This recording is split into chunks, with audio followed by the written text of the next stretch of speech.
Bom dia, são 8 horas e 15 minutos em Brasília. Eleição para novo presidente da Comissão de Assuntos Econômicos ocorre esta manhã. Distribuição de energia pode ficar mais barata durante Jogos Olímpicos e senador quer investigar premiações de loterias federais. Estes são os destaques desta terça-feira aqui no Senado. O novo presidente da Comissão de Assuntos Econômicos deve ser escolhido hoje. A eleição está marcada para as 10 da manhã. Depois, os senadores da comissão analisam o projeto que estabelece novas regras para a execução do orçamento da União. A matéria altera a lei de responsabilidade fiscal para garantir maior controle da gestão pública financeira e patrimonial. De acordo com o texto, a previsão de receitas que o governo estabelecer na Lei de Diretrizes Orçamentárias deverá ser mantida no orçamento final aprovado pelo Congresso Nacional. Além disso, com o objetivo de evitar o desperdício de recursos, serão criados o Sistema Nacional de Monitoramento e Avaliação de Políticas Públicas e o Sistema Nacional de Projetos de Investimento, que vai unificar os cadastros de obras da União, estados e municípios com mais de 200 mil habitantes. Se aprovada na Comissão de Assuntos Econômicos, a matéria segue para a votação em plenário. Confira agora a agenda de outras comissões do Senado para amanhã desta terça-feira. Na Comissão de Ciência e Tecnologia, projeto em pauta facilita a pesquisa clínica. Em mais de 40 artigos, a matéria traz princípios, diretrizes e regras para a condução de pesquisas clínicas em seres humanos, por instituições públicas e privadas. O avanço das políticas públicas para enfrentar a violência contra as mulheres é tema de audiência pública na Comissão de Direitos Humanos. E o projeto que proíbe a cobrança de taxa adicional para alunos com deficiência está na pauta da Comissão de Educação. A medida valeria para escolas públicas e particulares. A Comissão de Transparência e Governança Pública tem reunião marcada para esta terça-feira às 2h30 da tarde. Na pauta estão 5 requerimentos. Um deles, de autoria do presidente do colegiado, pede uma investigação das loterias federais. O senador Paulo Bauer quer que o Ministério da Fazenda preste informações sobre a administração das loterias, feita pela Caixa Econômica Federal. No requerimento, o parlamentar pede a relação dos vencedores de todos os jogos que pagaram prêmios superiores a R$1 milhão nos últimos 8 anos.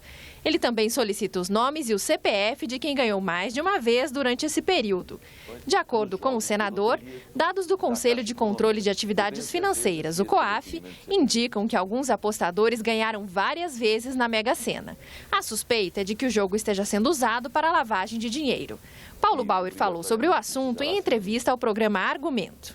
Nós vamos cruzar todas as informações, vamos ver na Receita Federal depois se todos os ganhadores declararam o prêmio na sua declaração do imposto de renda e com isso nós vamos poder dizer se as loterias estão sendo feitas com toda a transparência, com toda a segurança ou não. O Tesouro Nacional vai fazer a compensação para beneficiários do programa Minha Casa Minha Vida que não quitarem as prestações dos imóveis construídos com recursos do FGTS. As novas regras estão previstas na medida provisória 698. A comissão mista que analisa a medida tem reunião hoje às 2h30 da tarde. A Comissão de Meio Ambiente, Defesa do Consumidor, Fiscalização e Controle tem reunião daqui a pouco às 9h30 da manhã. Os senadores vão analisar um convite para que o ministro da Saúde participe de audiência pública sobre a Hemobras e propostas de mudanças no Estatuto das Cidades e na Política Nacional de Educação Ambiental. Se aprovada a mudança no texto da Política Nacional de Educação Ambiental, o assunto passará a ser tema de disciplina obrigatória nos ensinos médio e fundamental. Pela lei, hoje a educação ambiental é ministrada por todas as disciplinas de forma transversal. A proposta de alteração no Estatuto das Cidades torna obrigatória a definição pelos planos diretores das áreas verdes e das áreas a serem reflorestadas. O plano diretor é um instrumento básico da política de desenvolvimento urbano, de acordo com o artigo 182 da Constituição Federal. Também está na pauta uma proposta de audiência pública para discutir a situação da empresa brasileira de hemoderivados, a Hemobras. Vinculada ao Ministério da Saúde, a empresa estatal foi criada em 2004 para diminuir a dependência externa do Brasil nos medicamentos derivados do sangue. O ministro da Saúde, Marcelo Castro, é um dos convidados para o debate. Os senadores devem votar uma medida provisória que reduz a cobrança de impostos para as distribuidoras de energia elétrica durante os Jogos Olímpicos e Paralímpicos. A pauta do plenário está trancada por essa MP. Entre os tributos abatidos estão o imposto de renda retido na fonte, a CID combustíveis, o imposto sobre produtos industrializados, a COFINS importação, o PIS/PASEP importação, o adicional ao frete para a renovação da marinha mercante e o imposto de importação. As isenções valem para as distribuidoras de energia que vão atuar no Rio de Janeiro e na cidade sede do futebol: Belo Horizonte, Brasília, Manaus, Salvador e São Paulo.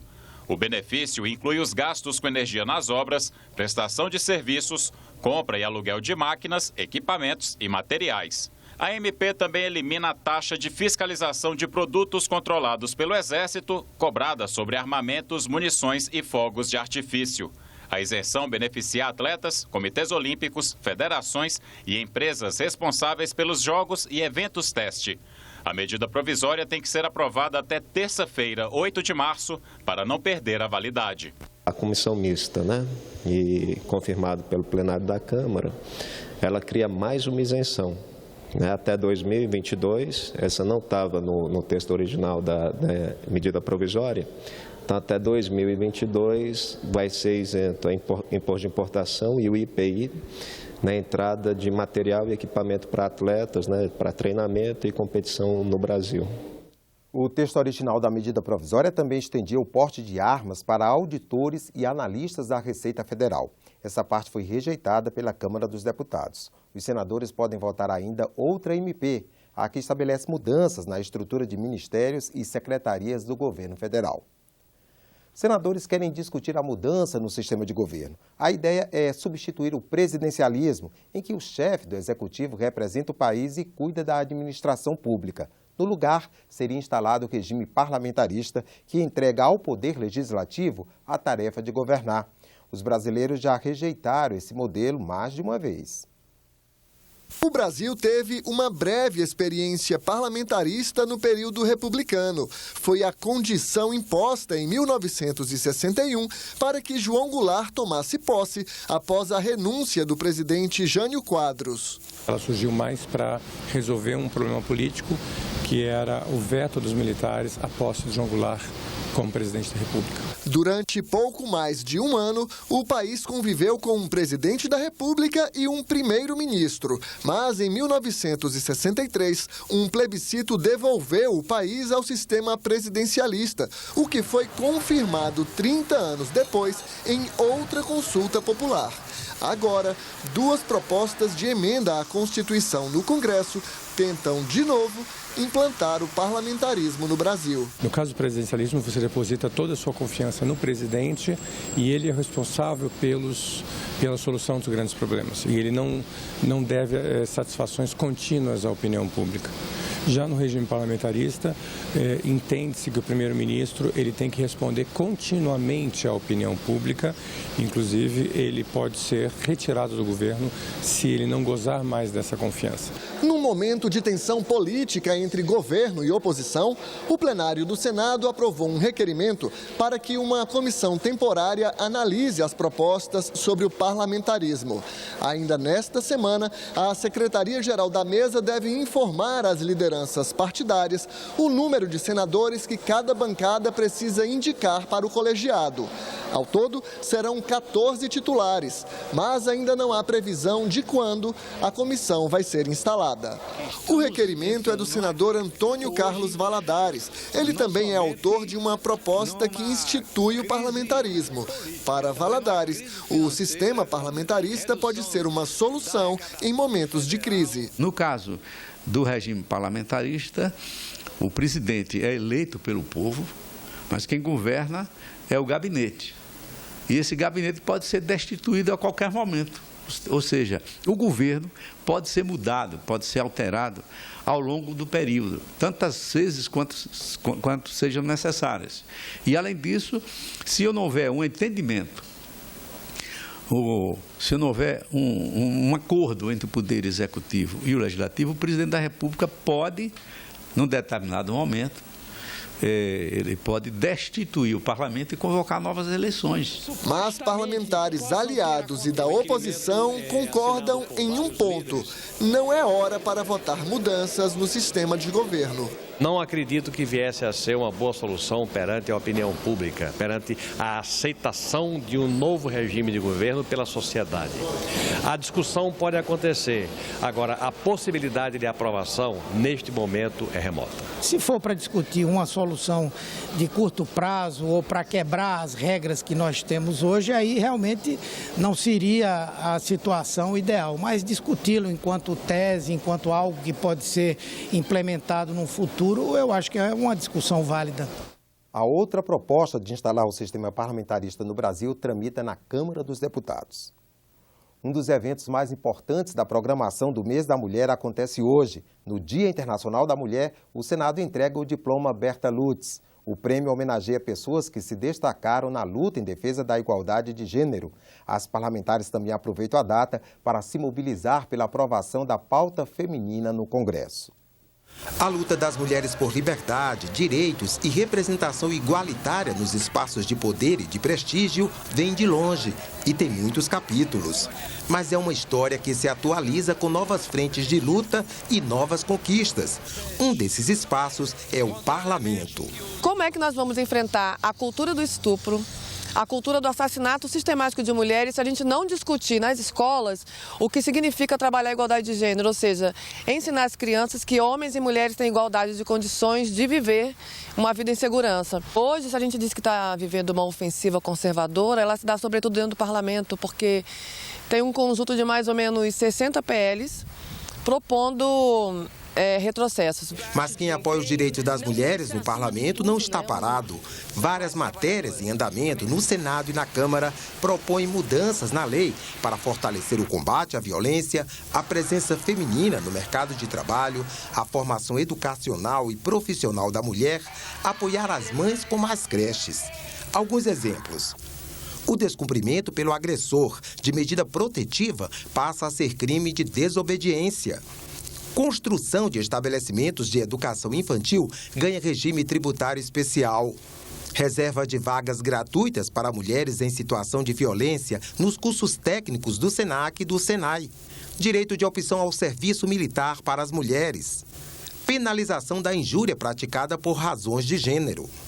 E uma proposta de emenda à Constituição determina que tanto homens quanto mulheres preencham o mínimo de vagas de vereadores, deputados estaduais e federais na seguinte proporção: 10% na primeira legislatura, 12% na segunda e 16% na terceira.